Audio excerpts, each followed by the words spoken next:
I'm your host, Samantha Stone, and we are going to go deep into things happening around the city. We're going to talk about a taste of spring. Everybody who watches this show knows food is everything for me, and so I can't wait to talk about that. And we're going to connect with school committee member James Austin and talk about his experience getting up to speed and some of the important things that are going to be happening across the city. So welcome, everyone, and welcome, Mayor Concannon. Hi, Samantha. How's it going? I'm good.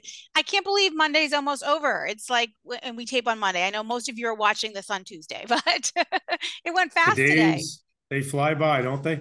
They certainly do. I wanted to start our conversation talking about something that is on our website. There's more information, but last week, so not this week, but I sort of missed it last week. I have to admit, I take blame for that. Was Fix a Leak Week, which has to do with water conservation, and thought I would just give you a little chance to talk about it because it's never too late. Sure. As you said, last week was Fix a Leak Week here in Woburn. And I thank our water department and as well as Matt Barrett in engineering for getting the word out. As you said on our website, there's a lot of information on what homeowners and business owners can do to try to help conserve our water supply and to be more efficient in their use. All sorts of tips on how to check out leaky toilet flappers and all sorts of other faucet type issues. But it's an important thing to do because obviously it's one of our finite resources, and we want to make sure we're being as efficient as we can with our water supply, so that maybe this summer when it gets really hot and dry, we don't have to go into water conservation mode and start impacting people's use. So I would encourage folks to check out our website, look at the Fix a Leak tab, and maybe learn some things on how to be more efficient. Yeah, thank you for saying that. And I'll just remind people that, even a very small leak actually can, over time, when it's dripping all the time, actually use quite a lot of water. So it's definitely worth checking out those faucets. And if you've had your hoses off for the winter, it's a good thing to, when you turn them back on, check that. That's where we found a leak once in our house was through the hose. Sadly, we found it the hard way because we hadn't turned it off in time and it froze while we were out of town. And so we came home to a nice frozen gush of water coming out. So it's good practice for lots of reasons. Yep. We also have an important meeting coming up April 2nd around open space. And so there's going to be some important projects that we're going to talk and collect community input of. Tell us a little bit about that meeting, what we'll be talking about. Yeah, it's going to be chock full of information, that meeting. And as you said, it's also an opportunity for folks to weigh in with some suggestions and thoughts. And we always value the community's input on these things. The three projects in particular that will be discussed are the Hurled School Park project. It's going to be two parts, essentially. It's a resiliency project out back, and it's also passive recreation space out front. I give a lot of credit to Jeff Dillon for spearheading the efforts over there. We've had great support from the council and our state and federal partners too with some funding. So I think people get an update on where that project stands and timelines and a lot of good information there. Another project is the Horn Pond Fish Passage project, which is pretty cool. And again, Jeff Dillon's been involved in that, has been a proponent of that project, as have many other people in town. So we're excited to share the progress on that project down at the pond. And then the last piece is the Shaker Glen project out in back of Dunkin' Donuts and McDonald's. Historically, a problematic flooding area, and this is an opportunity to better manage that resource area and provide some walking trails and some nice passive recreation areas as well. So three significant topics at that meeting, and an opportunity for our residents to get up to speed on where they stand and to still provide some input in making those projects the best they can be. Excellent. Speaking of open space, you signed some important, I don't know what to call it. It's not legislation, but guidelines Yeah, around our it's Article our 97. equivalent of legislation. Yes. Thank you. Around Article 97, making the Plimpton site an Article 97 property. And for those folks who might not know what that means, I wanted to give you a chance to explain what that is and what we might expect for that land moving forward. Yeah, Article 97 in the state constitution provides for the protection of open space. It applies very strict restrictions on what can be done with land that's covered by Article 97. So the city council passed that that ordinance last week, which I then signed immediately. It'll be sent to the State House for their approval. It's a significant message in terms of protecting an area from future development. Basically, the caveat or the string that's attached is if we ever did want to use that land in the future, we would have to find comparable open space elsewhere in the city to swap and preserve. And we're happy to do that. This is the neighborhood that has been dealing with a school that hasn't been used as a school for many, many years. For a while, we used it as spare municipal office space and then storage space. But that neighborhood has been asking for many years now for just a very small passive park in lieu of that building. So thankfully, we were able to take that building down recently. And as I said, we'll be putting up a very small yet peaceful place for that neighborhood to kind of walk through and maybe sit on a bench or two, gather their thoughts. And it was important that we preserve it as open space, as a message to that neighborhood that there won't be any development there, and they're getting the small park that they've always asked for. Thank you. I know that was a project that has been a long time coming, and that community, I'm sure, is very happy to hear about that. Yes. And I'm very excited because we have a new employee that will be starting soon, Mackenzie. And lots of people actually have been calling in and asking us, because this is funded through some state dollars and programs. I wanted you to tell a little bit about what Mackenzie will be doing when she joins us. Yes. So next week we'll have a new employee, Mackenzie Diezik, joining our team. This has been approved for a while now, and as you alluded to, this is funded not directly through the city budget. It's reimbursed essentially as a result of the many lawsuits that have been settled over the years with the pharmaceutical companies, and it provides a stream of income to communities to help with their substance misuse prevention efforts. Mackenzie will be spearheading that effort here in the city of Woburn. People may recall several years ago, we had retired Woburn police detective Rick Jolly in a part-time position doing similar work. Rick did a great job, but this is a more directed effort. We're hiring a full-time employee. Mackenzie has built programs like this in other communities. She's got great experience. I'm really looking forward to having her on board, and I would urge all of the city department heads and all the residents of the city to reach out to Mackenzie, make her feel welcome, offering suggestions and input to help her do her job better. She'll be located here at City Hall, again, a full-time employee, demonstrating our commitment to substance misuse prevention efforts. So Mackenzie Diezik will be here next week. I'm super excited. And when she gets settled, we'll definitely have her on the show so you all can meet her.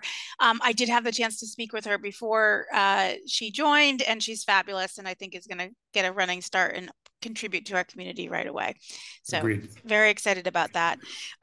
The other thing that was fairly recent is the Mass Cultural Council received some state funding recently, a small grant that they can use in our community. Just thought I'd give a chance. We've talked a little bit about them in the past, but not a lot. They haven't been super active in the community. Just your thoughts on how those funds and the council will evolve over time. Yeah, so this is an existing committee, a council here in our city. They've done some fine work over the years. As you said, a lot of their funding comes from the Massachusetts Cultural Council grants. And the idea is to just develop an interest and an awareness and perhaps even inspire others in the cultural arts and performance and painting and all sorts of different things. They've done great work. They've kind of been a little bit dormant lately, but we're hoping that the recent infusion of grant money, and we're going to be adding maybe a few members to that council to try to re-energize that. So it would be their purview to spend that grant money, all again in the advancement and the raising the awareness of the arts in our community, and maybe inspiring some of our young folks and even our older folks to pick up a paintbrush or something and develop their inner Picasso. I love it. My great aunt painted when she was younger and then met many decades probably not painting and picked it up again in her 80s and did some beautiful work. So we're never too old to learn or retouch up a skill. And one of your guests that you've got in the green room right here, Dr. Frank DiMauro, is quite a talented artist. I've known him since we were in kindergarten. He always amazes me with what he produces, and I'm sure he'll be very much interested in the activities of the Cultural Council. Maybe he can chat about that as well. He's a man of many talents. I did not know this. I've learned something new. We're gonna have to talk about that. I look forward to it. One last question before we bring up James Austin, sort of in transition to talk about the school committee. There is an important meeting coming up in a couple of days. I believe the 27th. On talking about addressing our space capacity issues. Is that and we had Andrew on recently to talk about it. We'll talk a little bit with James from his point of view. Is that a meeting that you'll be attending? Yeah, the school committee has a couple of meetings this week. One of them is a special meeting. Um, I think it's Tuesday night, and then there's another one Wednesday night. James can confirm this. I'll be there. I've met with him a couple of times. I've met with the chairman, Mr. Lipset, as well as Dr. Crowley and his team. I attended one of their meetings last week to discuss this issue and others. And I know that they're wrestling with capacity issues. They've got some tough choices to make, but I fully support their efforts, and I know they'll do what's in the best interest of the city and its students. Great. Thank you so much for joining us as always. Sure. Thank you, Samantha. Next up, James Austin from the school committee. Welcome. Thank you. Thank you. I'm glad to be here. We're glad to have you here. Before we talk about some other things, what are the dates of those important meetings? I know you're going to be there, so tell us to remind us what they are. I will be there tomorrow, the 26th. We'll have a special meeting, and that meeting time is 7 o'clock. Thank you. And also on Wednesday, we'll have a special meeting on that day as well. And for those that are interested, Finance Committee, we should be meeting on Thursday, 8:30 in the morning, which is tough for some people. All school, all week long. Thank you for reminding us of those important things. Sure. You are a newer member to our school committee. You've been, you did the inauguration at the beginning of January, and you've now been in that seat for a few weeks, had some big things that are coming up. What's it been like for you being on the school committee now? It seems like it's been longer since January.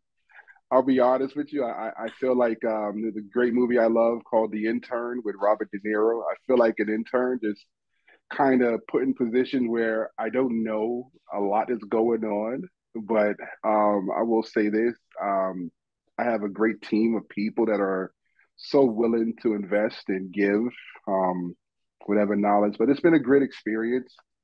Not as tough as I thought it would be. I'll be honest. I thought it was going to be worse. Kind of like when I was running for office, that was very stressful. This hasn't been as stressful, which I'm grateful for. In all, it's been a great learning experience for me. That's great. What are some of the couple of things that, aside from it being less stressful than you thought, but it's early days, James. There's still time to get stressed out. Not that I wish that on you, but what were a couple of things that you've learned during these early weeks? One thing that, and I said it just a second ago, is the team effort. I'm really excited that there is a team, and that's something that I've learned, that there are so many people that's willing to sit with you and give you their experience, give you their knowledge. And I'll shine on Mr. Lipset as always. He's like my Obi-Wan Kenobi. He's always willing to sit and share and give me kind of a straight shooter. That's been something that's been learning curve, because I've always kind of saw politics in a negative light based off of what television will show you. You almost see like people always attacking one another. Mm-hmm. But this is maybe because this is local. From my experience, even while running for office, even till now, it's always been love from other people, whether it's community members, whether it's the administration team, whether it's other school committee members or other officials in the city. It's always been a respectful love toward each other, willing to acknowledge that we're in this fight together. So that's been a huge learning curve for me to see kind of politics. I love that that's been your experience, and it has been mine as well. We don't always agree on all things, but I think there's a lot of respect in our community, and I'm glad to hear that you're feeling and seeing that as you're getting up to speed and learning all the responsibilities and such that relate to school committee. Yeah. Yeah. One thing I definitely would be remiss if we didn't talk about is we do have those overcapacity issues. We have a couple important meetings coming up. I thought it might be a good opportunity for you to talk a little bit about how you're approaching the discussions that we're having and how you'll help make the decision. And when you go to vote, what things will influence your decision? Something that I paused when we first had the discussion was brought about at our previous school committee meeting was to involve the community. I just feel like if we're making a decision that impacts so many children, so many educators, so many staff and families, that their voices should be taken into consideration. So that's something I have advocated for, which is being done, which I'm so grateful. And so one way that it helped me make any decision going forward is to listen, is to put the people first. And I feel like that's why I was elected, was because a lot of people saw that I'm very people person centered, and I would like to hear what you have to say, even though I'm part of the person that's one of the people that's making the tough decisions, but at least give those individuals an opportunity to be heard. I think is really important. Great. Thank you so much for joining us, James. Before I let you go, any particular school activity or anything that you've been doing lately that particularly struck you as meaningful, fun, anything that stood out to you that you want to recognize? Um, so a part of what I've been learning, I will say this. I did not know that the administration team has such a difficult job. Uh, So I've been having a lot of meetings with the admin team, and I'm like, wow, you guys are doing a lot. So that's something I've been learning in the curriculum process. I've always felt like it was the school committee's choice, but it's not. It's a chain of command. There's other people. There's a lot of parties that take place before it even gets to our table. So that's been a real huge learning curve, and I've really enjoyed being part of the subcommittees and just being able to experience that. And just being able to continue to be with the young people. That's my first love. And there's actually a Black Student Union dance coming up this Thursday, as a matter of fact, that I'll be there. And I'm just excited to be a part of it all. I hope you're getting your boogie on. I hope you're going to enjoy the music as much as the students. That's fantastic. Thank you for Well, joining us, James. I really appreciate your time. thank you for the invitation. Excellent. Next up, Frank. Apparently hidden artist. Well, maybe not hidden. I just didn't know. Before we talk about the stuff that you're here to talk about, I want to hear more. Tell me, what kind of things do you create? Lots of different things. I have a hand in everything. Photography, sculpture, painting, drawing, wow. You name it. So you name it. Wow, that's amazing. Well, glass, yeah. Really, you're not kidding. It is a little of everything. That's wonderful. I love it. I do a little of everything, but I'm not very good at any of it. So I certainly respect your artistic talent. That's wonderful. Yeah. Excellent. I want to talk a little bit about A Taste of Spring. That's coming up, and what should guests expect this year? Well, I have to say the mayor is one of the reasons why I'm in the Lions Club. He's conned me into it. He said to give back to the blind, the needy, and help out in the events in town. So that's what I've been doing for the last 20 plus years. So this is the 27th annual Taste of Spring, and it's benefiting New Path and the Lions. So we help New Path as much as we can. They're for the disabled in our community.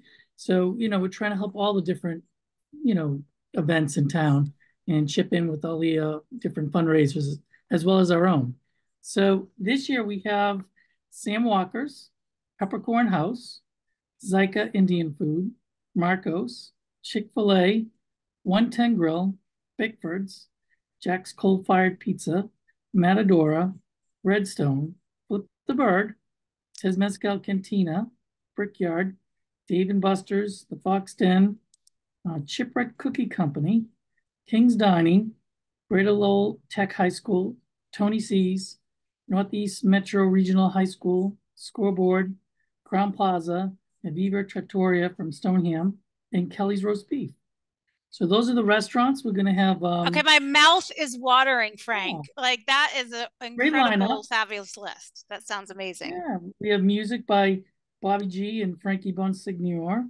We have the Woburn Guild of Artists having their auction in the front.